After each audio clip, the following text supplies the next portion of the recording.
Shamantakas Infraswari, Shamantakas Aurum. Premium 2, 3 and 4 BHK luxurious apartments near Pragati Nagar, Kaman, Bajpalli, Hyderabad. Welcome to RTV. నేను మీ గయాజ్ని. రాష్ట్ర మంత్రివర్యులు ఆనం రామనారెడ్డి ప్రస్తుతం మనతో ఉన్నారా? ఇంత మాట్లాడతాం. సార్ నమస్తే. నమస్కారం సార్ చెప్పండి, అంటే గత వారం రోజుల నుంచి కృష్ణా జిల్లా మొత్తం వరదలతో అతలాకుతలమైంది. చంద్రబాబు నాయుడుతో పాటు మీరు కూడా ట్రాక్టర్లో బస్సుల్లో 9 రోజుల నుంచి పనిచేస్తాను. ఓ పక్క పనిచేస్తా యుద్ధ ప్రాతిపదికన చేస్తూ ఉన్నా, మరో పక్క నుంచి వైఎస్ఆర్సీపీ నాయకులు ఫైల్డూరు రకరకాలుగా విమర్శలు చేస్తున్నారు. అంటే టోటల్ పని ఎంతవరకు వచ్చింది, ఎంతవరకు ఈ పనులు మొత్తం పూర్తయినాయి? ఇది 10వ రోజు, అంటే నిన్నటికి 9 రోజులు గడిచింది. ఈ 9 రోజుల్లో ఒక భయానక వాతావరణం ముఖ్యంగా ఈ విజయవాడ కృష్ణా జిల్లాలో ఏర్పడడం జరిగింది. భయానక వాతావరణం అని ఎందుకు అంటున్నామంటే, ఎంత ఎండ తీవ్రతనైనా మనం భరించవచ్చు, కానీ ఒక వరద ఉధృతిని, ఒక నీటి ప్రవాహాన్ని మనం అడ్డుకోలేమనేటువంటిది వాస్తవం. అందులో భాగమే ఈనాడు ఈ విజయవాడకి జరిగినటువంటి అపారమైన నష్టం, ఉపద్రవం. ఎన్ని సంస్థలు, వ్యవస్థలు పనిచేస్తున్నా ఒక ప్రభుత్వ వ్యవస్థ అనేటువంటిది ఎంత ప్రాధాన్యతను సంతరించుకుంటుందో, ఆ వ్యవస్థని నడిపే నాయకుడు కూడా ఎంత అత్యవసరమైనటువంటి అవసరం ఉందో ఇవాళ ప్రజలకు కూడా అర్థమైంది. ఈ విజయవాడ ప్రాంతాల్లో బహుశా ఇటువంటి భారీ వర్షం, వరద గడిచిన 50-60 సంవత్సరాల్లో ఏనాడు ప్రజలు చూడలేదు. కృష్ణానది వరదలు కూడా ఇంత ఉధృతంగా వచ్చేటువంటి పరిస్థితులు లేవు. అక్కడక్కడ కొన్ని అధికారికంగానూ లేకుంటే స్థానికంగా ఉన్న ప్రజలు చిన్న చిన్న తప్పులు చేసినా, కానీ ఈ ఉధృతిని ఆపడానికి అనేక రకాలుగా శక్తి వంచన లేకుండా ప్రభుత్వం పనిచేసింది. ప్రభుత్వంతో అనేక మంది సహకరించారు. ఇవాళ ఈ ప్రభుత్వానికి నాయకత్వం వహిస్తున్నటువంటి ముఖ్యమంత్రి గారి యొక్క ముందు చూపు, ఆయన యొక్క దూరదృష్టి, ఆయనకు ఉన్నటువంటి అనుభవం అన్నీ కలిపి ఈరోజు ఈ యొక్క ఉపద్రవాన్ని నుంచి ఆపలేకపోయాం, కానీ బయటపడేదానికి చాలా ఎక్కువగా ఉపయోగపడుతున్నాయి. ఇవాళ ముఖ్యమంత్రి గారు ఉదయం సాయంత్రం అధికారులతో, మంత్రులతో, శాసనసభ్యులతో, జిల్లా కలెక్టర్లతో కూడా ఆయన పెద్ద ఎత్తున నివేదికలు తెప్పించుకుంటున్నారు. టెలికాన్ఫరెన్సులు, వీడియో కాన్ఫరెన్సులు, స్వయంగా పరిశీలన కూడా చేస్తున్నారు. స్థానిక అక్కడ ఉన్నటువంటి సమస్యలు ఎలా ఉన్నాయి, వాళ్ళ ఆ జనజీవనం ఎలా నడుస్తుంది, వాళ్ళకి ఏం అవసరాలు ఉన్నాయి. ఏనాడు ఏ ప్రభుత్వం కూడా చేయనటువంటి విస్తృతమైన ఏర్పాట్లు. ప్రజల్ని కాపాడాలి, ముందు ప్రజల్ని కాపాడాలి, ప్రజల ఆస్తులను రక్షించాలి, వాళ్ళ ప్రాణాలకి ఎటువంటి ఇబ్బంది రాకూడదు. తర్వాత ప్రభుత్వం తన పనులు తను చేస్తూ ఆ ప్రాంతాల్లో ఎలాగూ నీటితో వచ్చినటువంటి మురుగు లేకుండా చేయడానికి ప్రయత్నం జరుగుతుంది. నిన్న కూడా చాలా ప్రాంతాల్లో ఆహార పొట్లాలు ఇవ్వడం జరిగింది. మొన్న ఈవినింగ్ నుంచి మొదలుపెట్టాం. 8వ తారీఖు మధ్యాహ్నం నుంచి చాలా ప్రాంతాల్లో ఎక్కడైతే ఈ వరద ప్రభావం తగ్గిపోయిందో అక్కడంతా శానిటేషన్ కానీ, ఫైర్ ఇంజన్లతో రోడ్లు, ఇండ్లు క్లీన్ చేయడం కానీ, ఇవన్నీ కూడా చేస్తూ వాళ్ళకి మాసం ఇచ్చే రేషన్ కన్నా అధికంగా ఫ్రీ రేషన్ ప్రతి కార్డు హోల్డర్కి ఇవ్వడం జరిగింది. అది ప్రతి వార్డులో కూడా ఇచ్చారు. రేషన్ కార్డులు ఉన్న వాళ్ళకి ఏ వార్డులో, ఏ సచివాలయంలో ఎలా ఇస్తున్నామనేటువంటిది లెక్క ఉంది. కానీ చాలామందికి వైట్ రేషన్ కార్డులు లేవు. చాలామంది ఈ వరద తీవ్రత వల్ల ఎక్కడివక్కడ వదిలేసి తమ బంధువుల ఇళ్లకో, దగ్గర స్నేహితుల ఇళ్లకో, లేకుంటే వేరే రకంగానో వచ్చి తలదాచుకుంటున్నారు. వారు కూడా వచ్చి మాకు ఏదైనా రేషన్ ఇవ్వండి, మేము ఇక్కడ కొద్ది రోజులు ఉండాల్సిన అవసరం ఉంది అని అడిగితే ఆధార్ బేస్డ్గా కొంతమందికి, ఆధార్ లేకపోయినా ఆ ప్రాంతంలో ఉన్నటువంటి నివసించేటువంటి వాళ్ళు వీళ్ళు పేదవాళ్ళు అని చెప్తే మాత్రం తప్పకుండా వాళ్ళకి రేషన్ ఇవ్వడం. రేషన్ కూడా బహుశా గతంలో ఏ ప్రభుత్వం ఇవ్వలేదు. ఇవాళ చంద్రబాబు నాయుడు గారి ప్రభుత్వం 25 కేజీల బియ్యంతో పాటు 1 కేజీ చక్కెర, 1 కేజీ కందిపప్పు, 1 లీటర్ పామాయిల్, 2 కేజీల ఉల్లిపాయలు, 2 కేజీల ఆలుగడ్డలు ఇచ్చి ఆ రేషన్ కూడా ఇవ్వడం జరిగింది. సార్, ఇప్పుడు మామూలుగా ఈ విపత్తులు వచ్చినప్పుడు అధికారులు వాళ్ళు పోతారు, అంచనాలు ఇది చేస్తారు. అయితే ఈసారి చంద్రబాబు నాయుడు ఆయన బస్సులోనే కలెక్టర్ ఆఫీస్లోనే ఉంటూ మీ మంత్రులు మొత్తం ఇచ్చేసేసి మొత్తం ఒక్కొక్క చోట మీరు కూడా ట్రాక్టర్లలో తిరగడము, ఇంటింటికి వెళ్ళారు ట్రాక్టర్లలో. అంటే మీరు గుర్తించారు? ప్రజలు ఎలాంటి స్పందన ఎలా ఉంది? ఇది కేవలం మానవత్వం అండి. కష్టాల్లో బాధల్లో ఉన్నటువంటి సాటి వాళ్ళని ఆదుకోవడానికి ముఖ్యమంత్రి గారు, రాష్ట్ర ప్రభుత్వం, తెలుగుదేశం పార్టీ చేపట్టినటువంటి కార్యక్రమంలో మేము కూడా భాగస్వాములమయ్యాం. ఇవాళ ప్రభుత్వం ఉంది, అధికారం ఉంది కాబట్టి మరింత మేలు చేయాలనేటువంటి ఒక తపన, ఒక ఆలోచన, ప్రతి ఒక్కడు నావాడు అనేటువంటి భావం కలిగినటువంటి వాళ్ళు ఇవాళ ఈ కార్యక్రమాల్లో ముందున్నారు. అందుకు మా అందరికీ నాయకత్వం వహించినటువంటి వ్యక్తి శ్రీ చంద్రబాబు నాయుడు గారు. కాబట్టి ఇవాళ పార్టీ అనేది కాదు, అన్ని పార్టీల వాళ్ళు కూడా ఇందులో భాగస్వాములను కమ్మని చెప్పి మేము ఆహ్వానించాం. వాళ్ళని స్థానికంగా కూడా మేము పోయి కలిసాము. రండి, మేమే వార్డుల్లో, మేమే ప్రాంతాల్లో అన్నిట్లో మనం కలిసి పనిచేద్దాం. కానీ ఒక రాజకీయ పార్టీ తప్ప అందరూ కలిసి వచ్చారు, అందరూ కలిసి పనిచేస్తున్నారు. కానీ దురదృష్టం, ఆ రాజకీయ పార్టీకి మనుషులన్నా మానవత్వం అన్నా విలువ తెలియనప్పుడు దానికి భగవంతుడే వాళ్ళని ఏ రకంగా వాళ్ళ మీద ఆలోచన చేస్తాడో చేయాలే తప్ప ఇది మాకైతే ఇది సరైన విధానం కాదని మేము మొదటి నుంచి చెప్పాం. సార్, ఈ దుర్గా ఘాట్లో అక్కడ కూడా చాలా దెబ్బతినడం జరిగింది. త్వరలోనే మళ్ళీ ఉత్సవాలు రాబోతున్నాయి. అంటే యుద్ధ ప్రాతిపదికన ఆ పనులన్నీ పూర్తి అయిపోతాయి అంటారా? మేము ఎంత నష్టం జరిగి ఉండొచ్చు? వినాయక చవితి ఉత్సవాలకి పెద్ద ఎత్తున ఏర్పాట్లు జరుగుతున్నాయి విజయవాడలో. దానికి అనుగుణంగా మనమంతా కూడా పనిచేయాలని దేవాదాయ శాఖ తరఫున మేమందరం కూడా సమావేశాలు ఏర్పాటు చేసుకొని అందరికీ ఎక్కడెక్కడ స్థానికంగా ఆయా శాసనసభ్యులు ఉన్నారు, ఆయా కమిటీలు, వినాయక ఉత్సవ కమిటీలు ఉన్నాయో వాళ్ళతో కలిసి పనిచేయండి అని ఆదేశాలు ఇచ్చాం. కానీ ఈ ప్రాంతంలో దురదృష్టం మాకు ఈ యొక్క ఉపద్రవం వచ్చింది. దానివల్ల సరైనటువంటి పద్ధతిలో ఏదో వాళ్ళు తాత్కాలికంగా స్థానికంగా వాళ్ళు చేసుకోగలిగారు. కానీ దేవాదాయ శాఖలో ఉన్నటువంటి ప్రతి ఒక్కరూ ఎక్కడికక్కడ ఆహార పొట్లాలను తయారు చేయడం, ఎక్కడికక్కడ స్థానికంగా ఉన్నటువంటి అధికారులు చెప్తే ఆ అధికారులు చెప్పిన ప్రకారం పోయి ఆ నీటి ఎద్దడిలో ఉన్నవాళ్ళు, ఆ వరద ప్రవాహాల్లో మునిగిపోయినటువంటి కుటుంబాలు ఆదుకోవడానికి అవసరమైన అన్ని రకాల ఆహార పదార్థాలని కేవలం విజయవాడ కేంద్రంగా ఉన్నవే కాదు, చుట్టుపక్కల ప్రాంతాల్లో ఈ రాష్ట్రంలో ఉన్నటువంటి అన్ని ఆలయాల నుంచి కూడా ఆహార పదార్థాలను తయారు చేయించి తీసుకొచ్చి ఇక్కడ ఒక సెంట్రల్ ఆర్గనైజేషన్ ఉంది ప్రభుత్వం నుంచి, వారి ద్వారా ఏ ఏ ప్రాంతాలకు అవసరమో వాళ్ళకి అందరికీ ఆహార పొట్లాలు ఇవ్వడం జరిగింది. దాదాపు 4 రోజుల పాటు దేవాదాయ శాఖ అధికారులు స్థానికంగా కూడా పనిచేయడం జరిగింది. ఈరోజు దుర్గా ఘాట్కి ఒక ఉపద్రవం వచ్చింది. అందుకని ఘాట్ రోడ్ క్లోజ్ చేసాం. మేము ఘాట్ రోడ్ క్లోజ్ చేయడానికి కూడా కారణం మీ అందరికీ తెలుసు.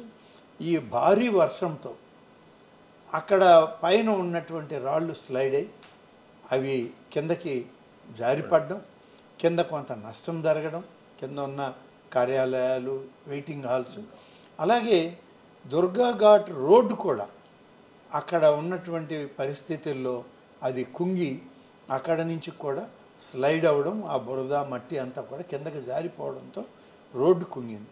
అందుకని రోడ్డు మేము బ్లాక్ చేసాం. రోడ్డు రిపేర్ అయ్యే వరకు ట్రాఫిక్ని మేము అనుమతించమని చెప్పి ప్రకటించి దాన్ని క్లోజ్ చేయడం జరిగింది. పనులు అప్పగించాం, పనులు ప్రారంభమైన పనులు జరుగుతున్నాయి. ఇప్పుడు నేను కూడా ఆ పనులన్నీ చూడడానికి అక్కడికే వెళ్తున్నా. అవి చూశాక నాకు అప్పచెప్పినటువంటి 3 కార్పొరేషన్ వార్డులు ఉన్నాయి. 7, 5, 1. ఈ 7, 5, 1లో 7, 5లో పూర్తి స్థాయిలో 100కి 100% కాదు, ఇంకా ఒక 10-15% ఎక్కువే రేషన్ పంపిణీ కానీ, ఆహార పొట్లాల పంపిణీ కానీ, మంచినీరు, పాలు ఇటువంటి అన్నీ కూడా బ్రెడ్ బిస్కెట్లతోటి పంపిణీ చేశామండి.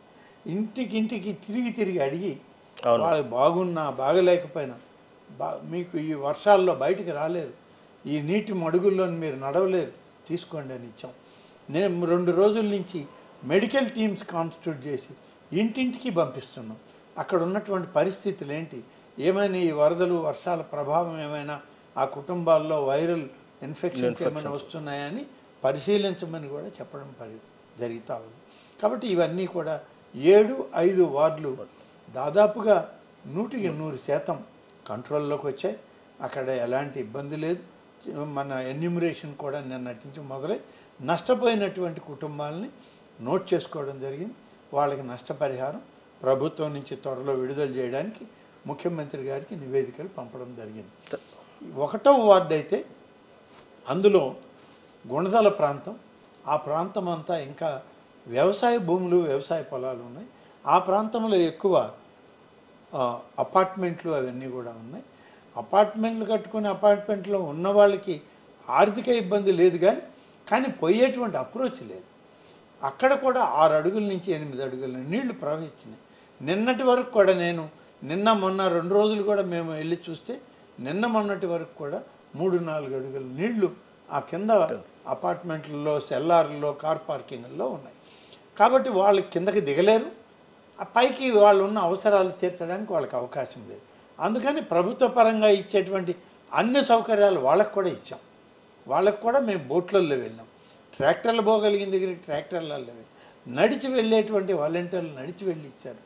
కానీ ప్రభుత్వ అధికారులు, స్థానికంగా ఉన్నటువంటి సచివాలయ సిబ్బంది, మా పార్టీ నాయకత్వం, వాలంటీర్లు, జనసేన, బీజేపీ ఇలాంటి వాళ్ళు అందరూ, కమ్యూనిస్ట్ పార్టీలు కూడా ముందుకొచ్చి పనులు చేశారు. అందరూ కలిసి ఎక్కువగా చేశారు. మాకున్న పరిధిలో 1వ వార్డులో నిన్నటిని 2 రోజుల నుంచి మోటార్లు పెట్టి, ఆయిల్ ఇంజన్లు పెట్టి నీళ్లు తోడేయడం మొదలుపెట్టాం. ఆ ప్రాంతంలో బుడమేరు వస్తుంది, బుడమేరు ప్రవహించే ప్రాంతం అది. కాబట్టి అది ఓవర్ఫ్లో అయింది. ఆ ఓవర్ఫ్లో కావడంతో 6 అడుగులు 8 అడుగులు నీళ్ళు వచ్చాయి. పోయే మార్గం కూడా లేదు, పడవల్లో వెళ్ళాలి, లేకపోతే ఇక బయట నుంచి వేరే మార్గాల కింద నడిచే వెళ్ళాలి. ఇప్పుడు నీళ్లు తగ్గాయి, పడవలు అక్కర్లేదని వెనక్కి పంపించాం. అయితే ట్రాక్టర్లలో, పెద్ద వెహికల్స్లో, జేసీబీలు ఇటువంటి వాటిలో వెళ్ళి వాళ్ళకి ఇంకా ఫస్ట్ ఫ్లోర్కి పైన ఉన్నటువంటి వాళ్ళకి నిన్న మొన్న కూడా మేము ఆహార పొట్లాలు, ఆహార పదార్థాలు ఇచ్చాం. నిన్న రేషన్ కూడా పంపిణీ చేసాం. వాళ్ళకు కూడా వాళ్ళు దిగడానికి అవకాశం లేదు, కొనుక్కునే అవకాశం ఉన్నా దిగడానికి అవకాశం లేదు. కాబట్టి వాళ్ళకు కూడా మేము రేషన్ ఇచ్చాం. అవసరమైన త్రాగునీరు సప్లై చేసాం, మెడికల్ కిట్స్ ఇచ్చాం. ఇవన్నీ ఉన్నాయి. ఆ గుణదల వంతెన ప్రాంతంలో అయితే డమ్ అండ్ డెఫ్ స్కూల్స్ ఉన్నాయి, బ్లైండ్ స్కూల్స్ ఉన్నాయి, మిషనరీస్ వాళ్ళు నడిపేటువంటి స్కూల్స్ అవన్నీ. పేద విద్యార్థులు, చిన్న బిడ్డలు ఉన్నారు అక్కడ. వాళ్ళకి వాళ్ళ ఆహార పదార్థాలు కావాలని వాళ్ళ సిస్టర్స్ వాళ్ళందరూ వస్తే మేము స్వయంగా ట్రాక్టర్లలో తీసుకెళ్ళి, ఆఫీసర్లను తీసుకెళ్ళి వాళ్ళకి అందరికి ఇచ్చాం. కానీ పసిబిడ్డలు నీరు తగ్గడం లేదు, భయపడుతున్నారని వాళ్ళని పక్క ప్రాంతంలో, మెరక ప్రాంతంలో వాళ్ళ ఇన్స్టిట్యూషన్స్ ఏముంటే అక్కడికి తీసుకెళ్ళి అక్కడ పెట్టుకొని వాళ్ళకి మిగతా సౌకర్యాలు చూస్తున్నాం. మేము ఇంకా ఏమైనా ఉన్నారా మిగిలిపోయాని కూడా పోయి చూసి వచ్చాం. అటువంటివన్నీ కూడా కంటితో చూడడం. సార్, ఇప్పుడు మీరు ఫస్ట్ వాటర్ వస్తే వాటర్ ఇచ్చేశారు, సురక్షిత ప్రాంతాలకు తీసుకుని వచ్చారు, డ్రోన్ కెమెరాలతో కూడా ఫుడ్ అందజేశారు, మొత్తం అన్ని రకాలు. ఫస్ట్ ఆఫ్ ఇట్స్ కైండ్ అండి. అవును, ఇది భారతదేశంలో, ప్రపంచ దేశాలు నాకు తెలియదు, భారతదేశంలో ఒక డ్రోన్తో ఆహార పొట్లాలను ఆ కుటుంబాలకి అందజేసినటువంటి మొట్టమొదటి రాష్ట్రం ఆంధ్రప్రదేశ్ రాష్ట్రం.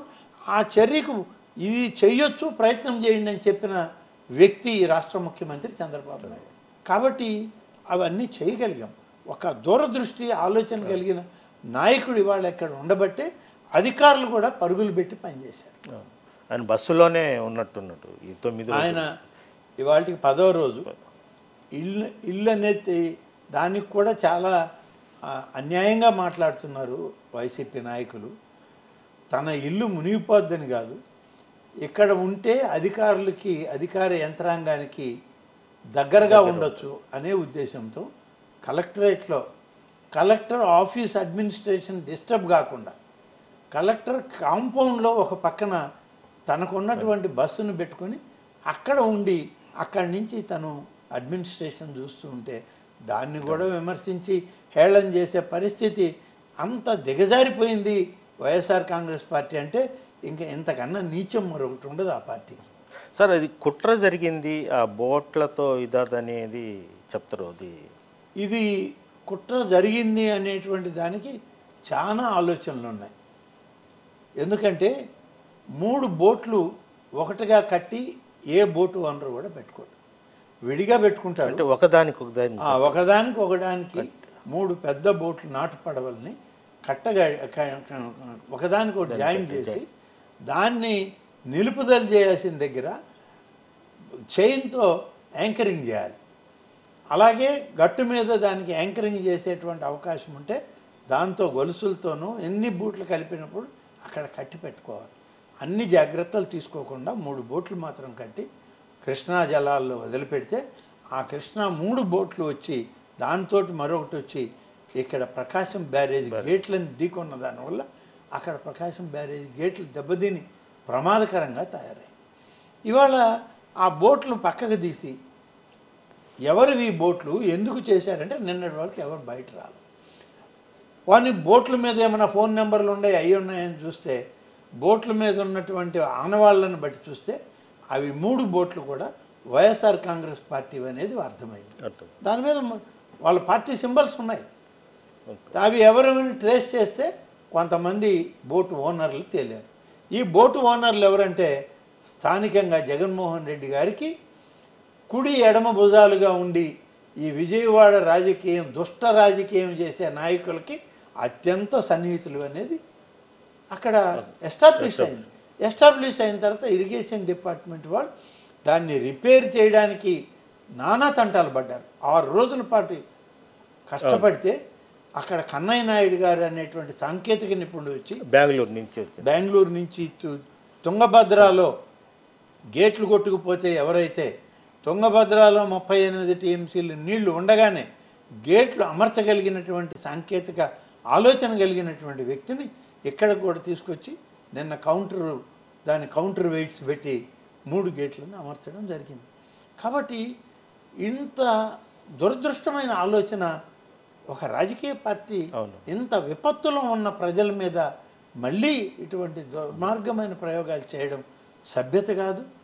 చాలా సామాన్య మానవుడు సామాన్యమైనటువంటి వ్యక్తి కూడా అసహించుకునే పని, చేదరించుకునేటువంటి పని వైఎస్ఆర్ కాంగ్రెస్ పార్టీ నాయకులు అని చెప్పడానికి మాకు కూడా అసహ్యంగా ఉంది. ఆ పేరు చెప్పడానికి కూడా దురదృష్టం అంతే. ఇంకా సార్ ఇంకొకటి, ప్రభుత్వ ఖజానా మొత్తం ఏం ఖాళీ ఈ ప్రభుత్వం వచ్చేటప్పటికి. అదేవిధంగా సుమారు 6 లక్షల మంది నిరాశలయ్యారు. అంటే ఈ పార్టీకి వాళ్ళకు ఫుడ్డు అన్ని రకాలుగా ఇచ్చేసిన ఇళ్లలో ఆర్థికంగా ఫ్రిడ్జులు, టీవీలు, బట్టలు మొత్తం పోయినాయి. వాళ్ళకి ఇవ్వాలన్న 100 కోట్లు కావాలి. అంటే ఒక్క గవర్నమెంట్ మీదే డిపెండ్ కాకుండా దాతలు కూడా ముందుకు రావాలనే ఏమైనా పిలుపు ఇవ్వబోతున్నారు? అందరూ పిలుపు ఇచ్చారండి. పిలుపు మేము ఇవ్వకముందే చాలామంది దాతలు ముఖ్యమంత్రి సహాయ నిధికి నిధులు సమకూర్చడం జరిగింది. గడిచిన ప్రభుత్వాలు ఏవి కూడా చేయలేనటువంటి సాహసోపేతమైన కార్యక్రమాలు ఇక్కడ జరిగేవి మీడియా ద్వారా చూసి, సోషల్ మీడియా ద్వారా చూసి వాళ్ళుగా వచ్చి ముఖ్యమంత్రి సహాయ నిధికి రూపాయి దగ్గర నుంచి కోట్లాది రూపాయలు ఇవాళ ముందుకు వస్తున్నారు. వాళ్ళు ఇచ్చేటువంటి నిధులు వాళ్ళు మనస్ఫూర్తిగా మానవత్వంతో చేసేదాన్ని సహృదయంతో స్వీకరిస్తూనే ప్రభుత్వ బాధ్యతలను మేము మర్చిపోవడం లేదు. ఎన్ని వేల కోట్ల రూపాయలు ఖర్చయినా నష్టపోయినటువంటి సామాన్య ప్రజల యొక్క బతుకులు బాగుపడే వరకు ఈ ప్రభుత్వం పని చేస్తూనే ఉంటుంది. ముఖ్యమంత్రి గారి ఆలోచన అలాగే ఉంది. చివరిగా అంటే నెల్లూరు జిల్లా సోమేశ్వర జలాశయంలో బాగా దెబ్బతిని ఉంది. మనకు అక్టోబర్ నవంబర్లో వర్షాలు కూడా ఇచ్చేసే ఇంతవరకు పనులు కొన్ని లేట్గా అవుతున్నాయంట. అది పూర్తి అయితే నేను ప్రతిరోజు దాని గురించి విచారిస్తున్నానండి, సమస్యల గురించి. అక్కడ మొదట రోజు మేము అనుకున్నంత స్పీడ్గా పనులు అయితే జరగట్లేదు. కొంత నాన్చోడ్ ద్వారా జరిగింది. మళ్ళీ స్వయంగా ముఖ్యమంత్రి గారే వచ్చి చూసి ఆదేశాలు ఇచ్చాక పనులు స్పీడ్గా జరుగుతాయని చెప్పి నేను కూడా అనుకున్నాను. కానీ అయినా నిర్లక్ష్యం వీడలేదు. మళ్ళీ తర్వాత ఈ వరదలకి ఒకరోజు ముందే నెల్లూరుకు వచ్చి నేను సోమశిల పోయి వచ్చి జిల్లా కలెక్టరు అధికారులతో మాట్లాడితే వెంటనే చేద్దాం, వాళ్ళు చేయకపోతే వేరే వాళ్ళని మారుద్దామని చెప్పి అనుకొని కలెక్టర్ గారికి అన్ని అధికారాలు కూడా ఇవ్వడం జరిగింది. ఈ 9 రోజులు ఇక్కడ ఈ వరద తీవ్రతలో ఉన్నాం కాబట్టి అక్కడ పని జరుగుతున్నా నడుకొని నడుస్తుంది. దీని మీద ఇవాళ రేపు కొంచెం ముఖ్యమంత్రి గారు, ఇరిగేషన్ మంత్రి గారు, పాపం మా ఇరిగేషన్ మంత్రి గారిని అభినందించాలి. ప్రతి ఒక్కరూ అభినందించాలి. ఈ రాష్ట్రంలో నిమ్మల రామానాయుడు గారు అనేటువంటి మంత్రి గారు, బహుశా నేనైతే అటువంటి ఇరిగేషన్ మంత్రి గారిని దాదాపు 4 దశాబ్దాల్లో ఏనాడు చూడలేదు. పనులు చేయించడం, ప్రాజెక్టులు కట్టడం ఇవన్నీ సహజం. కానీ ఒక విపత్తుని కంట్రోల్ చేసే మెకానిజంలో సాక్షాత్తు ఇరిగేషన్ శాఖ మంత్రి కెనాల్ బండ్ మీద ఉండి ఒకవైపు కొట్టుకుపోతున్నాయి, ఒకవైపు కోసుకుపోతున్నాయి, బ్రీచ్లు పడిపోతున్నాయి, మహా వాహనాలు, ప్రొక్లైనర్లు ఇవే వచ్చి మట్టి వేయడానికి కూడా దిక్కులేని పరిస్థితుల్లో ఉంటే ఆ గట్ల మీద నిలబడి గొడుగులు వర్షం తడుస్తూనే గొడుగు ఇవ్వడానికి కూడా ఎవరు పోయే పరిస్థితి రివర్స్ అవుతాం. కాబట్టి అటువంటి పరిస్థితుల్లో ఆ వాహనం ఆ గట్ల మీద నిలబడి మరి బుడమేరు బ్రీచ్లు క్లోజ్ చేసేటువంటి సాహసోపేతమైన కార్యక్రమంలో ముఖ్యమంత్రి గారి ఆదేశాలను చూచా తప్పకుండా లోకేష్ బాబు గారి యొక్క సహకారంతో రామానాయుడు గారు చేసినటువంటి కృషి ఇవాళ 3 బ్రీచ్లు క్లోజ్ చేయగలిగామంటే ఇది హ్యాట్స్ ఆఫ్ టు ఆ ముగ్గురికి. కాబట్టి ప్రభుత్వంలో ప్రతి ఒక్కరూ వారికి ధన్యవాదాలు చెప్పాలి. మా రామానాయుడు గారిని మేమందరం మంచిగా హృదయపూర్వకంగా అభినందిస్తాము. Okay, thank you sir. మరిన్ని వీడియోస్ కోసం ఛానల్ ని సబ్స్క్రైబ్ చేయండి. లేటెస్ట్ అప్డేట్స్ కోసం వాట్సాప్ ఛానల్ ని ఫాలో చేయండి. అండ్ లింక్ డిస్క్రిప్షన్ లో ఉంది.